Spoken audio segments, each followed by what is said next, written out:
আজই ডাউনলোড করুন আর এনজয় করুন আপনার পছন্দের শো। কমান্ডার দেখছি খুব প্রেমিক হয়ে যাচ্ছেন।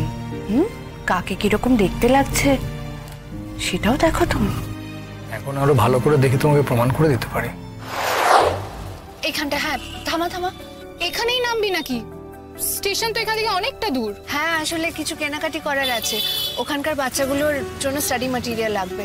আমরা এখান থেকে চলে যেতে পারবো, তুই কলেজ যা। হ্যাঁ চল।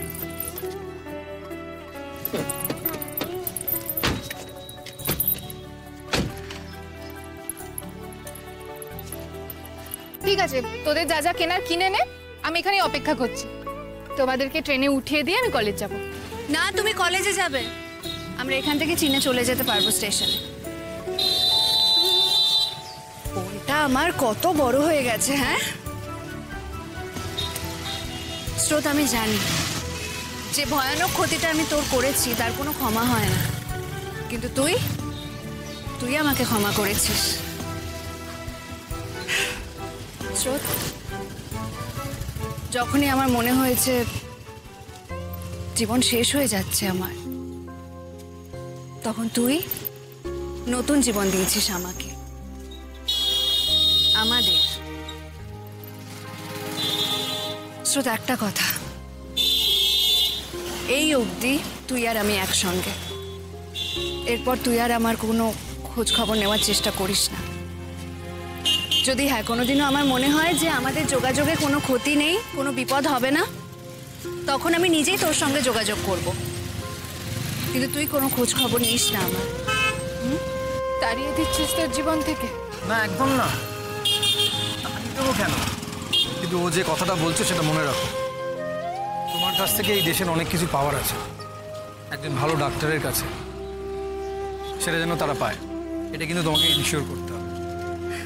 আর একটা কথা কনফিউজ না করে পারছি না, তোমাকে দেখে বারবার করে মনে হচ্ছে আমার বোন যদি থাকতো, আমি যদি তোমার মতো হতো, তাহলে আমি নিজে খুব প্রাউড ফিল করতাম।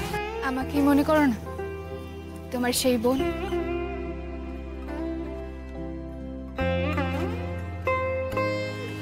বেশ, আজ থেকে তুমি আমার সেই বোন, যে অসম্ভব জেদি, খুব ভালো পড়াশোনা, প্রচন্ড দুঃসাহস তার, আর হ্যাঁ, আকাশের মধ্যে একটা বড় মন আছে তার। আব্বা, এত ভালো ভালো কথা বললে কিন্তু আমি বেলুন হয়ে আকাশে উড়ে চলে যাব। ভাই, বাপির কথাটা মাথায় রাখিস। ক্রান্তিদা, তুমিও এই যে তুমি বললে না আমার এই দেশটাকে অনেক কিছু দেওয়ার আছে, আমার মনে হয় তোমাদেরও এই দেশটাকে অনেক কিছু দেওয়ার আছে। তুই আর ক্রান্তিদা ভালো থাক, মানুষের ভালো থেকে। কাকাবাবু যে কথাগুলো বলেছেন আর যেভাবে বলেছেন, সেগুলো ফেলে দেওয়ার সাধ্য বা সাহস কোনোটাই আমার নেই।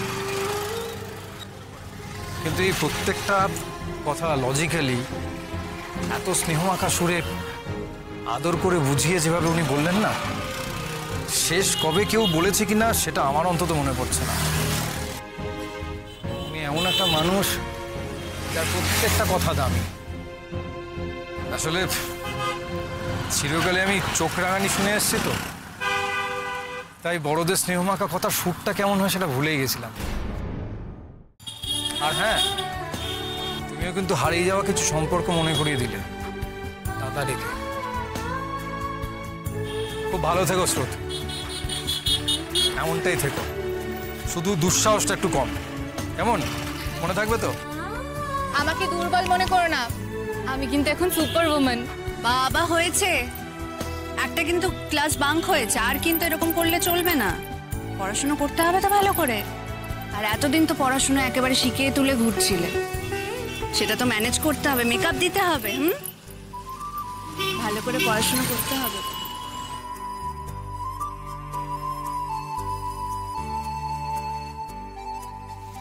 অনেক বড় হ স্রোত, অনেক বড় হ, অনেক বড় ডাক্তার হ। তুই যখন অনেক বড় ডাক্তার হয়ে যাবি, ডাক্তার স্রোতস্বিনী সেনগুপ্ত হয়ে যাবি, তখন আমাদের গ্রামে আসবি। আমি সবাইকে ডেকে ডেকে বলবো, ওই দেখো আবার ছোট বোন, ও এখন বড় ডাক্তার, সবাইকে বলবো। এই এই তোমরা তোমরা এখানে চলে এসো না প্লিজ। তোমরা তো এখানে থেকেও কাজ করতে পারবে। বন্যেরা বনে সুন্দর, কথাটা মনে আছে তো? আমার তো এই শহরের এত গাড়ি ঘোড়ার আওয়াজ শুনলেই ভয় লাগে। আর শোন, সার্থককে আমার হয়ে থ্যাঙ্কস জানিয়ে দিস। অনেক উপকার করেছো আমাদের। শেষ বাঁচানোটা তো ওই বাঁচালো। আমি নিজেই ওকে থ্যাঙ্কস জানাতে চেয়েছিলাম, কিন্তু হবে হয়তো কোনোদিন ভবিষ্যতে। যাকে তুই কিন্তু সার্থকের সাথে আর ঝামেলা করবি না, একদম ঝগড়া করবি না ওর সঙ্গে, হ্যাঁ? এই সবাই মিলে সবসময় আমাকে ঝগড়াটা বলা বন্ধ করতো। দিদি ভাই সারাদিন এক কথা বলে, আমি কি ঝগড়া করি নাকি আগে থেকে? হ্যাঁ করিস তো। জানো তো ছোটবেলায় ও সবার সঙ্গে পায়ে পা লাগিয়ে ঝগড়া বাঁধাতো, কিন্তু ওকে কিছু বলা যাবে না। কিছু বললেই ভ্যাঁ। ছোট বলে 7 খুন মাফ না তোমার?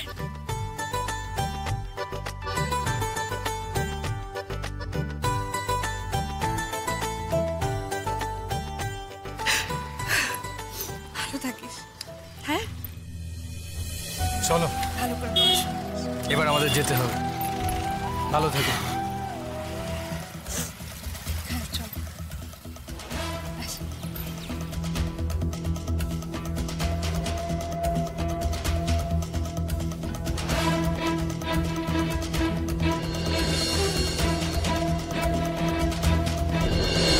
ভাঙলো তাহলে? আমি তো ভাবছিলাম দিন কাবার করে দেবে। পাখি সব করে রব। পাখিটাকে ঘুম ভেঙে গেল। শহরে তো এসব ভাবাই যায় না। তুমি কখন উঠলে? অনেকক্ষণ। আমাকে ডাকলে না কেন? তোমাকে ঘুমন্ত অবস্থায় খুব সুন্দর লাগছিল। মায়াবী নিষ্পাপ একটা মুখ। ক্লান্তও ছিলে, তাই প্রাণে ধরে ডাকতে পারলাম না, তবে প্রাণ ভরে দেখছিলাম। মিথ্যে কথা। তোমাকে ছুঁয়ে বলছি, সত্যি বলছি, অসম্ভব সুন্দর লাগছিল তোমাকে নিশ্চিন্তে নির্ভয় ঘুমোতে দেখে। তাহলে বাইরে চলে গেলে কেন? মোহর কাটাতে। দেখতে দেখতে নেশা ধরে যাচ্ছিল যে। কমান্ডার দেখছি খুব প্রেমিক হয়ে যাচ্ছেন। কাকে কিরকম দেখতে লাগছে সেটাও দেখো তুমি। এখন আরো ভালো করে দেখে তোমাকে প্রমাণ করে দিতে পারি, কিন্তু এই মুহূর্তে বাইরে দুজন এসছে, তোমার জন্য অপেক্ষা করছে। এখানে কারা? আমরা এখানে আছি, কেউ তো জানে না। কারা? পুলিশ? তুমি হাসছো কেন?